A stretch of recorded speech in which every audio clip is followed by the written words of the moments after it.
कुछ बोलना चाह रहे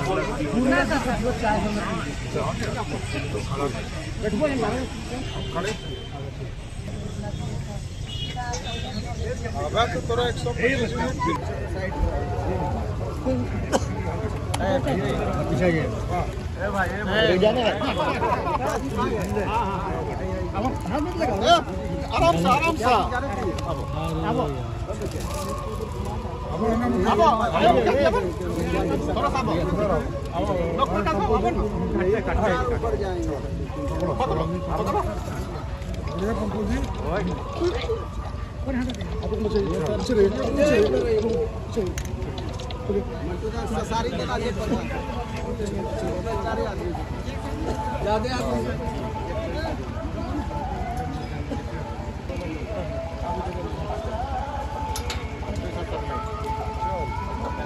हटाइए आंटी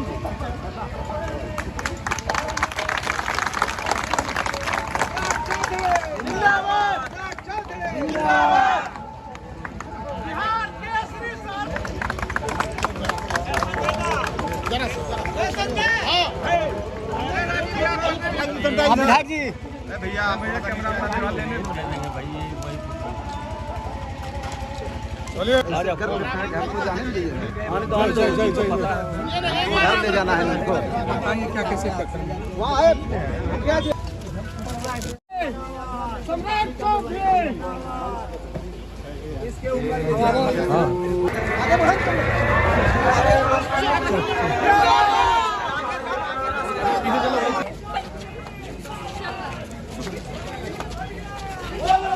चलो पीछे रहे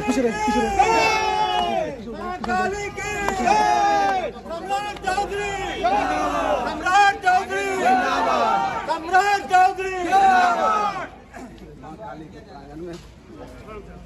जय मां काली जय मां काली जय मां काली।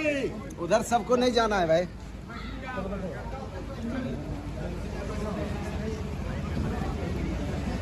चलिए हम लोग अंदर बाबू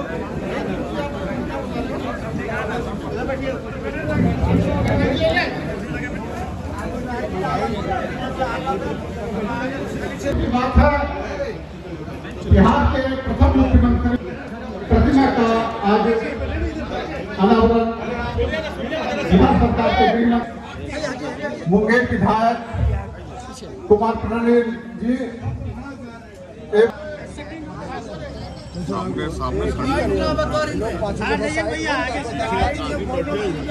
बाबू अमर रहे श्री कृष्ण बाबू अमर रहे। आज श्री कृष्ण बाबू के मूर्ति के अनावरण में इस मंच पर उपस्थित मुंगेर के लोकप्रिय विधायक प्रणय कुमार जी, तारापुर के माननीय पूर्व विधायक वरिष्ठ साथी आदरणीय राजीव जी, जनता दल यूनाइटेड के नेता और इसी इलाके के रहने वाले आदरणीय लोक प्रकाश सिंह जी, आदरणीय मिथिलेश राव, भारतीय जनता पार्टी को नौजवान साथियों, ये हमारे लिए ऐतिहासिक दिन है। ये हमारे जो गौरवशाली इतिहास जिसने इस देश को आजादी कराने में अपना योगदान दिया, एक स्वतंत्रता सेनानी के मूर्ति के अनावरण के मौके पर हमको आने का मौका मिला, जिसने भारत की आजादी के लिए इस देश में काला पानी तक सजा सहने का काम किया। भारत छोड़ो आंदोलन में बापू के साथ सहयोगी बनकर काम किया। मुंगेर जिला परिषद के अध्यक्ष के तौर पर काम किया। 3 बार आजादी के पहले विधायक के तौर पर और प्रधानमंत्री के तौर पर काम किया। और आजादी के बाद इसी तारापुर के दूसरे हिस्से खड़गपुर में विधायक बनकर काम किया। उनके मूर्ति का अनावरण करने का मौका मिला। मैं सर्वप्रथम उनके चरणों में श्रद्धा सुमन अर्पित करके अपनी बातों को आरंभ करता हूं। और स्वाभाविक है, मैं जीवन में दो मुख्यमंत्रियों को बार बार याद करता हूं। एक श्री बाबू, जिसने आज से लगभग 75 वर्ष पूर्व भारत को और इस बिहार को कैसे स्थापित किया जा सकता है, उसकी कल्पना की। कहाँ उद्योग लग सकते हैं, कहाँ पुल बन सकता है, कहाँ डैम बन सकता है, पूरी कल्पना की। और दूसरे मुख्यमंत्री नीतीश कुमार जी, जिसने 20 वर्षों में बिहार की शकल और सूरत बदलने का काम किया। इसलिए 1952 से लेकर 1961 तक आदरणीय श्री बाबू मुख्यमंत्री रहे। उसके बाद कोई मुख्यमंत्री यदि काम किया तो वो नीतीश कुमार ही हुए, दूसरा कोई मुख्यमंत्री काम नहीं किया। सबने राजनीति किया, इससे मैं डिफर नहीं। कर्पूरी ठाकुर जी ने भी सामाजिक न्याय का काम किया, नीचे गरीबों की चिंता किया। लेकिन क्योंकि 1961 से लेकर 1990 तक बिहार में जितने मुख्यमंत्री बनते थे, कोई 1 साल, कोई 1.5 साल, इससे ज्यादा का समय ही नहीं था। याद कीजिए, जगन्नाथ मिश्रा जी मुख्यमंत्री बने, 3 बार मुख्यमंत्री बने, लेकिन 5 साल पूरा नहीं हुआ। कर्पूरी ठाकुर जी 1 बार उप मुख्यमंत्री बने, 2 बार मुख्यमंत्री बने, तीनों को जोड़िएगा 5 साल नहीं पूरा होता। इसलिए साथियों, जो विकास की किरण थी वो जमीन तक नहीं उतरता था। आज जमीन पर उतारने का काम श्री बाबू के बाद किया जा रहा है। और श्री बाबू ने जो कल्पना किया था, आज वही जमीन पर आप देखिएगा सबसे उपयोगी है। उम्र में डैम बनाना हो, इस सब की कल्पना की गई। अब उसको हम लोग रीफिलिंग का काम कर रहे हैं, उसकी व्यवस्था को ठीक कर रहे हैं। और आज आपको स्वस्थ करते हैं कि समय से पूर्व 2027 तक पानी पहुंचाना है। लेकिन हम लोगों ने इंजीनियर को कहा है, ऐसी व्यवस्था करो कि हर हालत में अगले मार्च के पहले गंगा से पानी हलमना डैम तक पहुंच जाए, जिससे कि लोगों को पर्याप्त पानी मिल सके। इसलिए मैंने सब जगह कहा है, पक्कीकरण करो। जो 10 पॉइंट है उधर ज्यादा पक्की की जरूरत है, क्योंकि पानी वहां कम पहुंचता है। और हर हालत में पानी को रिचार्ज करने के लिए गंगा का जो पानी आएगा वो वेस्टेज नहीं जाए, इसकी चिंता करना है। ये हलमना डैम भी पानी आएगा, खड़गपुर झील भी जाएगा। और बाद के दिनों में मैंने कहा है कि पुल्लू डूमर को भी इससे जोड़िए, इस पाइपलाइन को उस डैम में भी ले जाकर उसको भी, उस पूरे इलाके को भी पानी देने का काम किया। कई चीजें हैं, आपके विधायक के तौर पर काम करने का मौका आपने दिया है।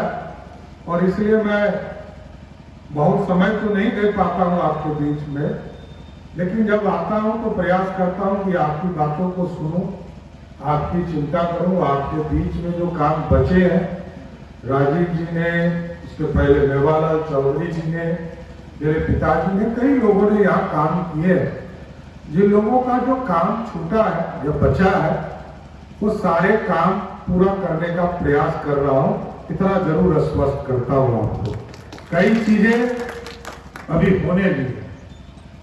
4 लेन का काम शुरू हुआ है, थोड़ा अतिक्रमण मुक्त भी होगा, थोड़ा कष्ट भी होगा, क्योंकि हम अगले 40 वर्ष की बात करते हैं। और लोगों को कष्ट तो होगा, क्योंकि कचरा को सफाई करना है ना, सब तरह का कचरा साफ हो रहा है। मतलब कोई अपराधी भी नहीं बचे और कोई अवैध कब्जा भी नहीं करे, ये ध्यान रखना पड़ेगा। क्योंकि यदि अपने भविष्य को देखना चाहते हैं, अपने बच्चों की भविष्य को बनाना चाहते हैं। हम लोग तो जो यहाँ पर जो पीढ़ी है, इसने तो पिछले 50 वर्षों में सही चीजें देख लिया, लेकिन आगे यदि अपने बच्चों के भविष्य, सुंदर इलाका, सुंदर व्यवस्था करनी है तो सड़क भी चौड़ा करना पड़ेगा, 4 लेन बनाना पड़ेगा ना, बनाते ही ना। हाँ, नहीं बनाना चाहिए। अब तो बगल में 6 लेन भी ला रहे हैं, पता है ना आप लोगों को, हल्दिया रक्सौल भी ला रहा है, और इसके बाद रेलवे भी आएगा। सुल्तानगंज के देवघर इस इलाके में रेलवे भी आएगा, और इसके बाद इंडस्ट्री भी लाना है। यहाँ पर भी हम लोगों ने 50 एकड़ जमीन इंडस्ट्री डिपार्टमेंट को दिया, तो स्वाभाविक है फैक्ट्री लगेगा। अभी तो हम खेती करते हैं, और खेती करने के बाद जो उपज होता है उसकी आर्थिक स्थिति थोड़ा कम होता है, इसमें कहीं दो मत नहीं। किसान जितना परिश्रम करता है उतना लाभ उसको नहीं मिलता है, लेकिन उद्योग भी इसके साथ जोड़ेंगे। और इस इलाके में मेरी कल्पना है कि हर हालत, क्योंकि अब बगल में एयरपोर्ट, सुल्तानगंज में एयरपोर्ट भी बन रहा, तो अब एयरपोर्ट भी हो गया, 4 लेन भी हो गया, रेलवे लाइन भी हो गया। अब तो इंडस्ट्री न बचा है जिसको यहाँ व्यवस्थित करना है। इसलिए यहाँ जमीन भी 50 एकड़ हमने उपलब्ध कराया है, और भी 200 एकड़ जमीन लगभग असरगंज में अधिग्रहण किया जा रहा है, और भी कई जगह जहां सरकारी जमीन मिले हम लोग को बताइए। हम लोग तो चाहते हैं कि हर हालत में आपके यहाँ और इंडस्ट्री लगे, क्योंकि जब तक इंडस्ट्री नहीं लगेगा तब तक लोगों को बाहर जाना पड़ेगा। और मेरा मानना है कोई क्वालिटी ऑफ एजुकेशन के तहत बाहर जाता हो, अच्छा नौकरी करता हो, हमको कोई दिक्कत नहीं है। लेकिन कोई यदि मजदूरी करने जा रहा है, उस पर सख्त ऐतराज है, उसको हर हालत में रोजगार इस बिहार की धरती पर देना हमारा काम है।